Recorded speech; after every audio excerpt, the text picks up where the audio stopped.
Nang mapagtanto nilang nakaalis na ang mga ito, agad din naman nilang binagtas ang daan patungo sa bahay na kanilang tinutuluyan. Halos hindi sila noon makaimik sa kadahilanang patuloy na sumasagi sa kanilang isipan ang mga bagay na binitawan ng mga panauhin. Ilang minuto pa ang lumipas, tuluyan na nga nilang narating ang tahanan na kung saan maiging naghihintay naman si Gibo sa kanilang pagdating.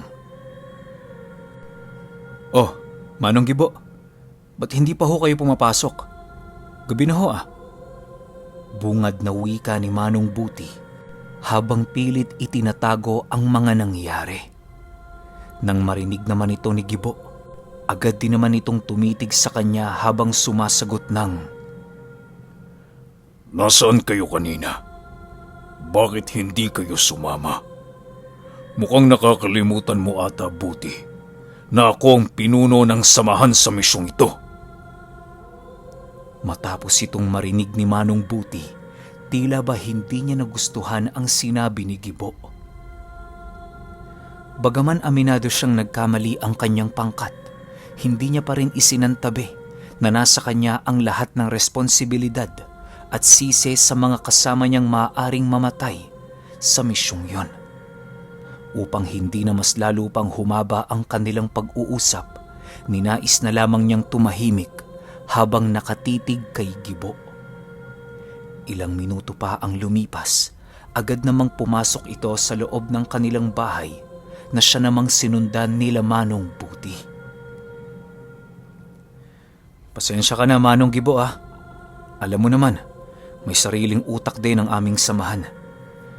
Kahit ito'y kagustuhan ng negosyante, nasa akin pa rin ang pagpapasya ng aming grupo. Huwag mo din sanang isipin na sunod-sunuran kami dahil kahit anong oras naming gustuhin, kaya naming kumalas." Sagot naman ni Manong Buti. Matapos niyang makapagsalita noon, nanatili namang walang kibo si Gibo hanggang sa madapo na sila sa kani-kanilang mga silid. Habang nagpapahinga noon sila Manong Buti, doon nila napag-usapan ang mga pangyayari. Ayon sa kanya, hindi maaaring mangibabaw sa kanilang samahan si Gibo, gawa ng maaari itong magdulot ng kapahamakan para sa kanilang mga sarili. Hindi din ito naging katiwa-tiwala para sa kanila dahil sa mga nasaksihan nilang kaganapan sa piging na kanilang pinuntahan. Sa pagsapit ng lalim ng gabi, halos hindi naman makatulog ang kanilang pangkat dahil sa mga pagpaparamdam sa paligid. Bagaman hindi nila nakikita ang nilalang na nasa labas na kanilang tinutuluyan, alam nilang yon ang nakalaban ng kanilang kasama.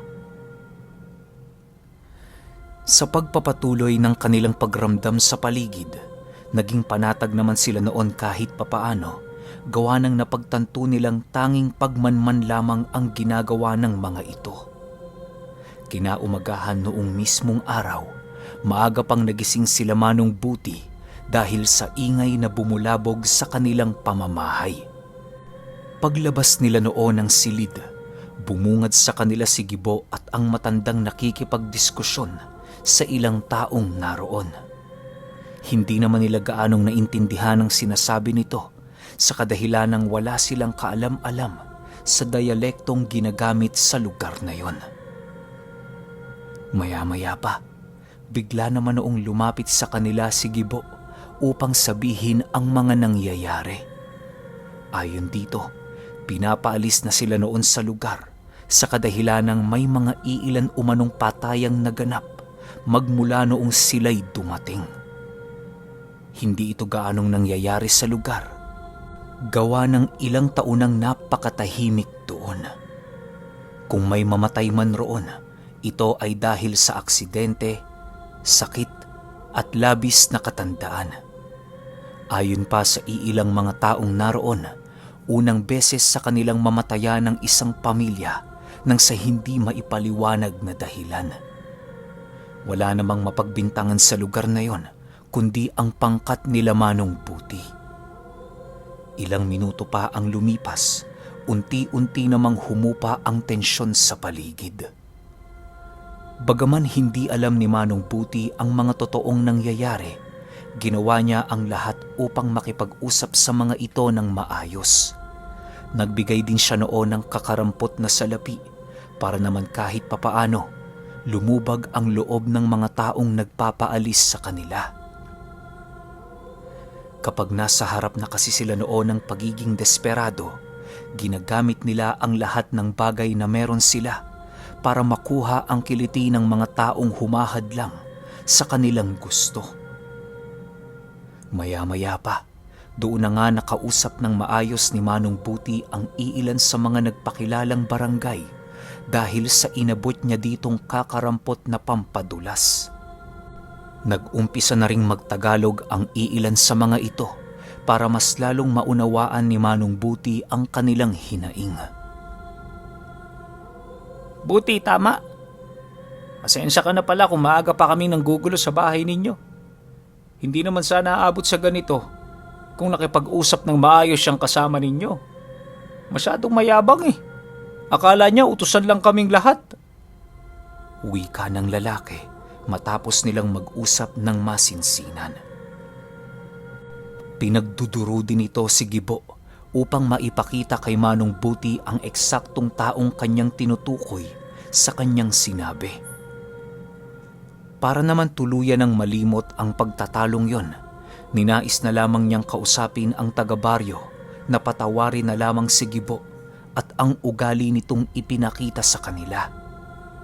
Ilang minuto pa ang lumipas, tuluyan namang nagsialisan ang mga ito na merong ngiti sa kanilang mga labi. Magmula noong binigyan niya ang mga ito ng salapi, wala nang naging reklamo sa kanilang pananatili. Sa paglipas pa ng linggo, doon na muling nagparamdam ang mga misteryosong lalaki. Kapag kasama noon ni Buti si Manong Gibo, hindi ito nagpapakita sa kanya. Pero kapag siya naman ay nag-iisa, panay ang pagpapakita ng iilan sa mga ito. Kahit ilang ulit na niyang naranasan ang ganoong pangyayari, patuloy niya pa rin itong itinatago kay Gibo. Alam niya kasi noong hindi yun mapagkakatiwalaan ng sikreto sa kadahilanang alam niyang isa itong demonyo. Sa pagpapatuloy ng kanilang pananatili sa lugar, hindi pa rin nila nagawang maisantabi ang kanilang misyon. Patuloy nila noong iniikot ang lugar ng Gadgetorena upang mangalap ng impormasyon sa tinik na nais nilang makita.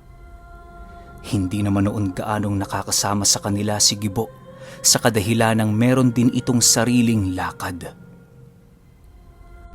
Ginoong Buti, tingnan niyo, mukhang hindi yata marunong magpalit ng damit si Gibo. Mag-iisang buwan na tayo dito. Yan pa rin yung suot niya. Wika ni Miguel habang tinuturo si Gibo na papalabas sa kanilang bahay na tinutuluyan.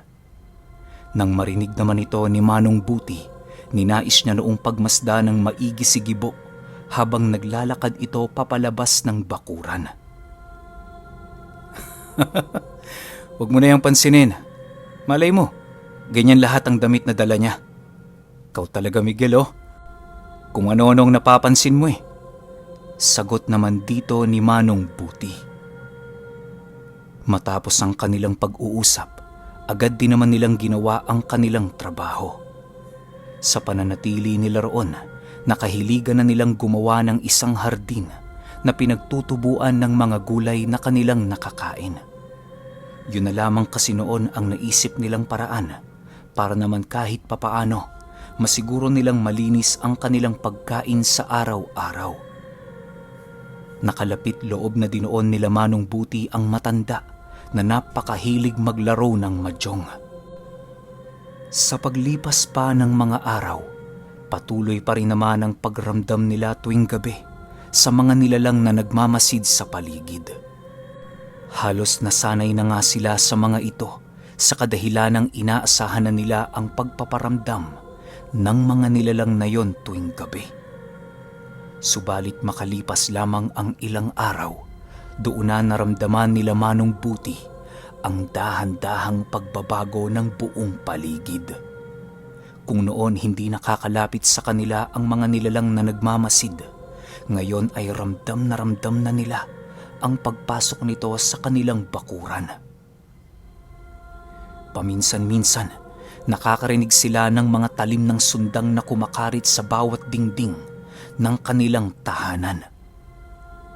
Dahil sa mga pangyayaring yon, agad namang inalerto ni Manong Buti ang kanyang grupo. Hindi niya noon napagsabihan si Gibo sa mga nangyari sa kadahilanang palagi itong wala sa bahay na kanilang tinutuluyan. Isang gabi, habang kumakain sila ng hapunan, nagkataon namang kakarating lang ni Gibo. Oh, Manong Gibo, maupo ka muna. May pag-uusapan lang tayo. Wika ni Manong Buti pagdaan ni Gibo sa kanilang pinagkakainan. Bakit? Ano yun? Bilisan mo. May gagawin pa ako. Sagot naman ito. Gibo, hindi na ata normal ang ginagawa mo dito sa lugar. Akala ko ba kasama mo kami? Ba't hindi mo kami sinasabihan kung saan ka nagpupunta tuwing gabi? Tanong naman dito ni Manong Buti. Nang marinig ito ni Gibo, bigla na lamang siyang natigilan sa kanyang paglalakad patungo sa kanyang silid. Dali-dali itong umupo noon sa isang silya na nasa harapan ni Manong Buti at ng kanyang grupo. Hindi na mahalaga, Buti, kung saan man ako pumupunta. Ayaw niyo nun? Nagbabakasyon lang kayo sa lugar na ito. Pinabayaran pa kayo. Hanggat hindi ko pa natatapos ang misyon ko, wala kayong ibang gagawin kung hindi ang tumunganga rito. Bantayan nyo ng maigi ang nagmamasid tuwing gabi. At kahit na anong mangyari, huwag nyong pahintulutan na malaman nilang wala ako sa tahanan. Sagot naman ni Gibo. Matapos nitong makapagsalita, dali-dali naman itong naglakad patungo sa kanyang silid. Sila Manong Buti naman noon, wala nang nagawa kung hindi ang tumahimik at pag-isipan ang kanilang mga susunod na gagawin. Halos hindi nila noon magawang makipag-usap sa bawat isa dahil sa labis na pagkagulat sa mga binitawang kataga ni Gibo. Aminado din noon si Manong Buti, hindi na napigilan ng kanyang sariling magalit sa lalaking yon dahil sa nakakapang-init ng dugo nitong ugali. Sa paglalim pa ng gabi noong mismong araw, tanging silang anim na lamang ang naroon sa loob ng tahanan. Alam kasi nila noong wala na doon si Gibo, gawa ng nakakandado na ang pintuan ng kwarto nito. Maya-maya pa, bigla namang natigilan ang grupo noon ni Manong Buti nang makarinig sila ng mga nagsisibulungan sa labas ng kanilang tahanan. Wala naman sila doong nararamdamang kakaiba o kahit na anong bagay na maaaring makapagtukoy na demonyo nga ang mga ito. Makalipas pa ang ilang oras, doon na nga nila napagtanto na napapalibutan na ang kanilang tahanan. Bagaman hindi nila nakikita ang mga nilalang, ramdam na ramdam nila ang dami ng mga ito. Maya-maya pa, bigla namang natigilan si Manong Buti nang marinig niyang magwika ang isang lalaki ng, Lumabas na kayo dyan! Hanggang kailan nyo kami balak paghintayin at pagtaguan? Huwag nyo nang pabuting kami na mismo ang magkusang pumasok para lamang makaharap kayo. Kung tunay ngang wala kayong hangad na masama rito, lumabas kayo. Matapos nitong makapagsalita, agad namang narinig nila Manong Buti ang pagsingit ng mga bulong sa buong paligid. Nang hindi na nila maatim ang mga nangyayari, ninais nilang lumabas upang makipag-usap sa mga panauhing nagbabantay sa kanilang tahanan. Pagdating nila noon sa sala, bumungad sa kanila ang matandang takot na takot habang pilit nilalagyan ng kandado ang bawat pinto at bintanang kanyang makita. Iho, huwag kayong lumabas. Mapapahamak lang kayo. Kilala ko ang grupong yan. Pangkat yan ni Efrem. Pinakamalakas na grupo ng mga antingero sa lugar na ito. Kaya nakikiusap ako, huwag na kayong lumabas. Mangiyak-ngiyak na pagmamakaawa ng matanda. Maya-maya pa, bigla na lamang itong napaluhod habang umiiyak nang makarinig sila ng isang paglakad ng lalaki sa harapan ng kanilang tahanan. May dala-dala itong kung anong tungkod na siya namang nagbibigay ng takot at kilabot sa buong katawan ng matanda. Dahil sa pag-aalala noon nila Manong Buti, ninais nilang lapitan ito para mailayo sa entradang pinto. Paghawak nila sa balikat ng matanda, madali naman nila itong nabuhat dahil sa hindi ito gaanong kabigatan. Habang patuloy nila itong pinapasan, doon napansin ni Manong Buti ang malalupang amoy nito at isang simbolo nitong nakatago sa kanyang leeg. Dala ng kanilang pagmamadali noon, hindi na niya nagawa pang matanong ang matandang yon. Sa pagbalik nila sa entradang pinto, dahan-dahan naman nila itong binubuksan upang magawa nilang masilayan ang mga nilalang na nasa paligid. Maya-maya pa, bumungad sa pagmumukha nila Manong Buti ang 7 lalaki na merong nagliliwanag na mga mata. May dala-dala itong mga tabak at sundang habang nakatayo sa kanilang harapan. Sa inyo ba ang demonyong to? Maangas na tanong ng isang lalaki. Kasabay ng pagwika nito ay siya namang pagtanggal nito ng sabulag sa paligid na siyang nagkubli sa 5 demonyong nakahandusay sa lupa. Gulat na gulat noon sila Manong Buti, gawa ng animoy ang mga demonyong yon ay walang naging kalaban-laban sa kanila. Bagaman alam ni Manong Buti na nagtatangan ang mga ito ng mga matatalas at malalakas na sandata, kitang-kita niya ang labis na pagkapurol ng mga ito na halos dumating na sa puntong nahati na sa 2 ang mga sandatang kumalat sa lupa. Matapos nilang masilayan ang mga bagay na yon, muli na namang nagwika ang lalaki ng, Mga Ginoo, ulitin ko, sa inyo ba ang mga demonyong ito? Hindi ho namin alam. Wala kaming kasamang kahit na anong demonyong sinasabi mo. Mga ordinaryong tao lang ho kami na nagnanais ng isang masayang bakasyon. Bakit niyo ho kami ginagambala? Wala naman kaming ginagawa sa inyo Sagot naman dito ni Manong Buti. Nang marinig ito ng lalaki, agad namang iniabot ng isa niyang kasama ang isang maliit na salaming nakasabit sa palawit ng kwintas nito.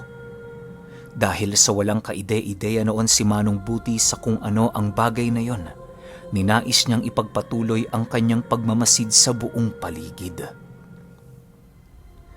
Ilang minuto pa ang lumipas, laking gulat na lamang niya nang masipat niyang lumalapit ng dahan-dahan ang lalaki habang patuloy na nag-uusal.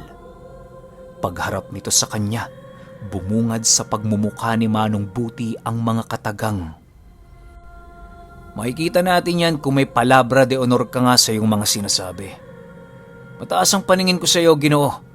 Naway wag mo akong bibiguin. Dito sa amin, ang kasinungalingan ay naghuhudyat ng kamatayan. Ngayon pa lang, kung may pagdududa ka sa iyong sarili, may panahon ka pa para umatras. Huwag kang mag-alala. Kapag umatras ka, mangangako ka lang naman sa amin na hindi mo na babalikan kahit kailan ang lugar na ito.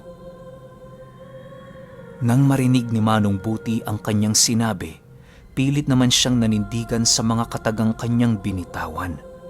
Napag-isip-isip kasi niya noon na maaaring ang pangyayaring yon ang magdudulot sa kanilang bagong ugnayan ng mga dalubhasang antingero. Bago siya sumabak sa pagsubok nito, ninais niyang alisin sa kanyang memorya ang lahat ng mga kaganapan na hindi kaaya-aya. Ang tanging pumasok lang noon sa isipan ni Manong Buti ay ang tungkol sa kanyang pamilyang minsan niyang tinamasa.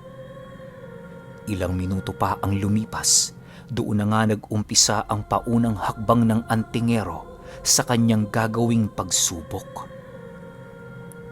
Ang una nitong ginawa noon ay ang palapitin sa kanya ng husto si Manong Buti upang mailapat sa kanyang noo ang salaming kanyang pagmamay-ari.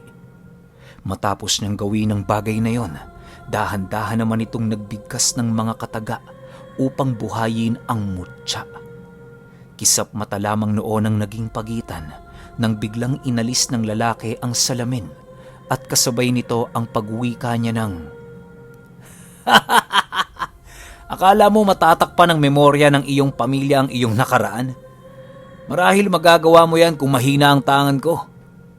Lahat ng ginawa mo noon, Buti, alam ko na. Wala ka nang maitatago. Matapos naman itong marinig ni Manong Buti, halos hindi niya maiwasan ang pagtigil ng pagtibok ng kanyang puso. Akala niya yun na ang magiging katapusan niya. Subalit nagkamali siya. Ilang minuto pa ang lumipas, doon inilahad ng lalaki na wala siyang dapat ipag-alala sa kadahilanang may palabra de honor ang kanyang sinabi. Wala itong nakitang kaugnayan niya sa mga demonyo o makakaliwang karunungan na pilit nitong tinutuntunan.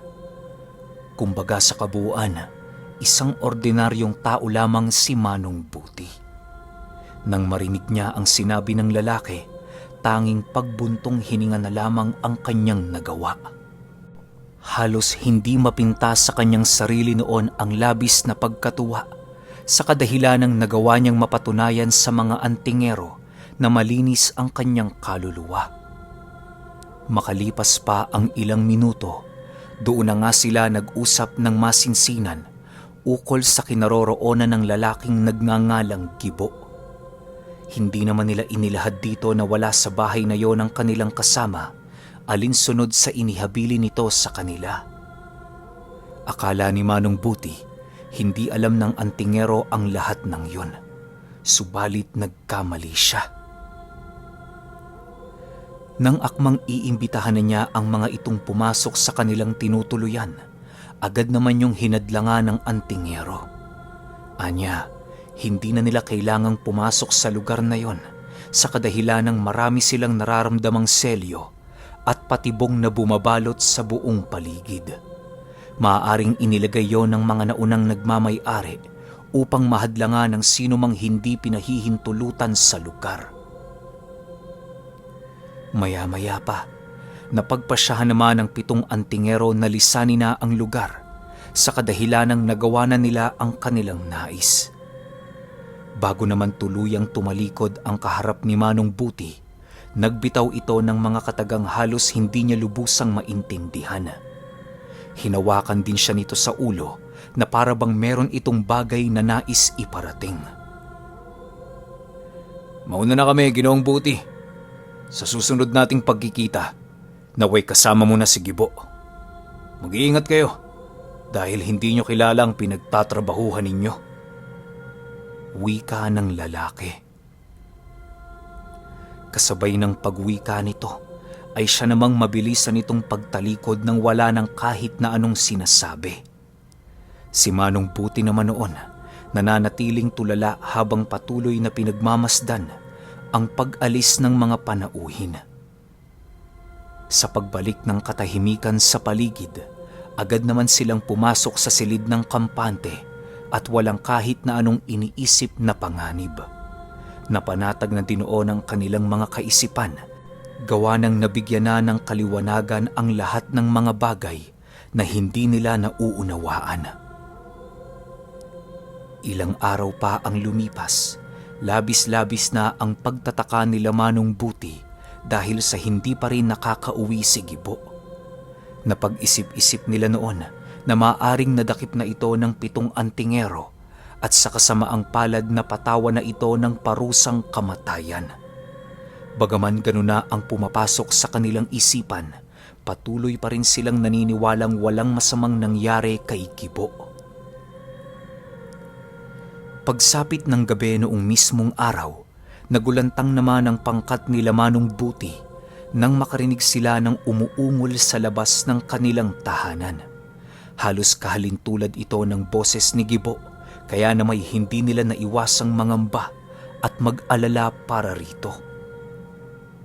Bagaman marami na silang nasilayang kakaiba sa lalaking yon, hindi pa rin nila nagagawang maisantabi na tao din ito.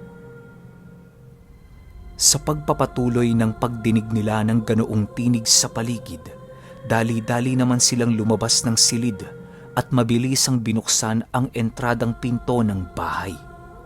Pagbungad ng kanilang mga paningin sa labas ng bakuran, doon nila nasilayan si Gibo na napuluputan ng mahihigpit na tali sa kanyang katawan.